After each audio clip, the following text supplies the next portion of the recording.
Welcome to Passion for Books. My name is Kim. Today I'm bringing you a haul from Books A Million that I hauled from my local-ish mall. It's like a town over that I go to.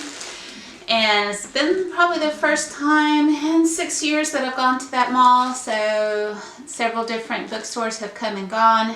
Right now it is Books A Million. My favorite bookstore that used to be there was Borders. But they shut down probably about 10 years ago. So that's when I went hit or miss, went to the other ones that have gone there. But anyways, enough of all of that. Let's get into the books that I did haul in for today's video. And again, I just want to preface that I did purchase these books at the very end of December. I think like the 27th, 28th, somewhere around in there. So these didn't actually affect my budget for January or for the new year that I talked about in my goals for 2020. Alright, enough of that housekeeping business. Let's get into the books that I did pick up. This is where you're going to find out some really strange things about me and my reading taste. They're kind of very eclectic, all over the place. The one genre that I typically never read from are nonfiction books. So two of the books that I did get to meet my goal of 2 nonfiction books this year of 2020. That's why I ended up purchasing these 2 particular books. Alright, so the very first one is called Serial Killers, The True Stories of the World's Worst, I can't see the rest of it because there's a sticker. So The True Stories of the World's Worst Murderers. Okay. So these are true stories. This is dealing with Charles Manson, Ted Bundy, Joanna Dennehy, and others.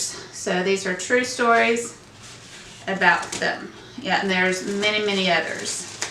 So Charles Manson, Mikhail Popkov, Ted Bundy,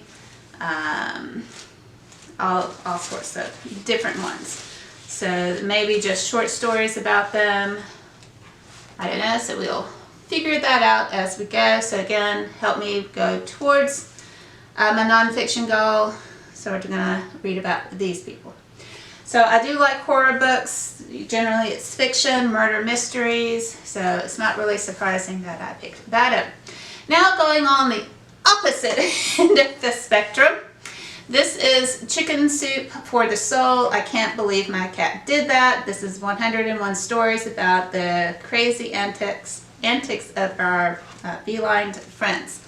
So again, way different ideas about my reading taste. They're all over the place. So again, eventually throughout the year, what I may, almost dropped them.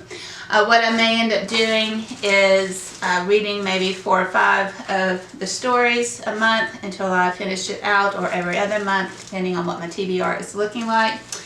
And this again is by Jack Canfield, Mark Victor Hansen, and Jennifer Quasha, I think is how you say that. So again, there are a lot of different stories. 101. So 101 stories. So I'll take a few of them each month or every other month until I meet my goal of reading my second nonfiction book. Alright, and then the other 2 are fiction books that I was in there anyways, looking around, a new setup, learning a new bookstore, ends up more than. But I will say most of the books I got, they were on sale for the most part, except for the cat one. That one was full price, but the others were $5.97, $4.97, and this is $3.97. So not bad prices. Alright, so this is Frost of Blood. It says the reign of the ice must end. And I think it's the start of a series or possibly a trilogy. Not really for sure, but there are other books. So this is Frost of Blood.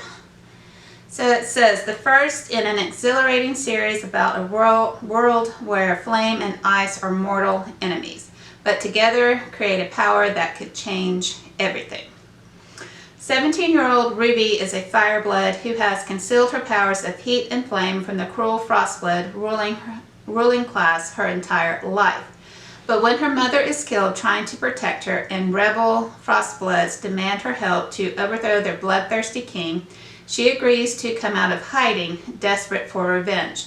Despite her unpredictable abilities, Ruby trains with the rebels and the infuriating yet irresistible Arcus, who seems to think of her as nothing more than a weapon. But before they can take action, Ruby is captured and forced to compete in the king's tournaments that pit Fireblood prisoners against Frostblood champions. Now she has only one chance to destroy the maniacal ruler who has taken everything from her and from the icy young man she has come to love. Alright, so that definitely sounds very interesting. Fantasy for sure, and magic and all of that. So I can't wait to dive into that particular book. And the last but certainly not least, this is The Night Stalker by Robert Bryanza.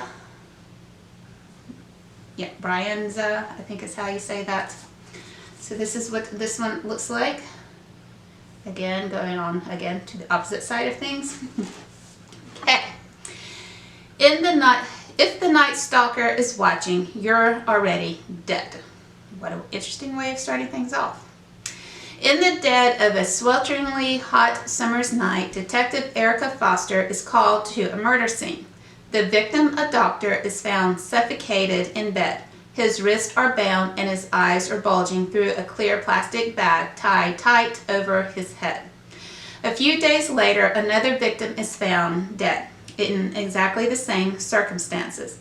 As Erica and her team start digging deeper, they discovered a calculated serial killer, stalking their victims before choosing the right moment to strike. Excuse me.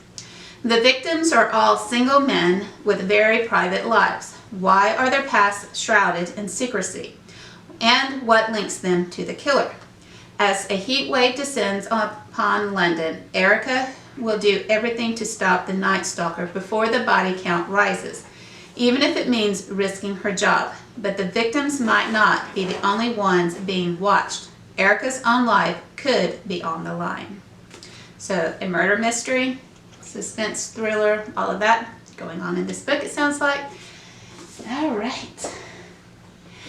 So these are all of the books that I hauled again for the end of December. 2 of them were specifically for meeting my goals for 2020 of reading nonfiction books. I hope you have enjoyed today's video. If you did, please give me a thumbs up. And if you have not, please consider subscribing if you enjoyed this video. And until my next video, I hope you have a good one. Bye!